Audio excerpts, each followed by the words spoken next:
तो जी हाँ, नमस्कार दोस्तों। आप लोग को बता दूं कि रमेश रेशमिया जी का बहुत ही हाई लेवल का न्यू भोजपुरी सॉन्ग आ रहा है। कौन सा सॉन्ग किस चैनल पर रिलीज किया जाएगा, मैं आप लोग को सारा जानकारी इस वीडियो के आगे बताएंगे। उससे पहले अगर आप लोग मेरे चैनल पर रहे हैं और रमेश रेशमिया जी को सच्चे वाले फैंस हैं तो इस वीडियो को दिल से लाइक करके चैनल को सब्सक्राइब जरूर करें। ताइए बिना समय लेते हुए इस वीडियो को स्टार्ट कर देते हैं।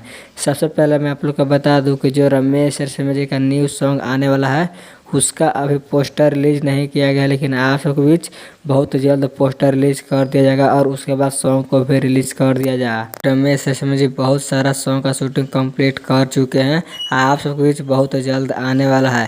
तो आप सबको क्या लगता है कि इस सॉन्ग को बहुत जल्द आना चाहिए या नहीं आना चाहिए, इस कमेंट के माध्यम से अपनी राय सुझाव कमेंट बॉक्स में ज़रूर दें। और अभी तक मेरे चैनल को सब्सक्राइब नहीं किए हैं तो सब्सक्राइब कर लेते। आज का वीडियो यहीं तक रहने देते हैं। तो जैसे कुछ न्यू अपडेट मिलता है तो मैं आप लोग को इस चैनल के माध्यम से वीडियो बनाकर बता दूंगा। तो मिलते हैं नेक्स्ट वीडियो में।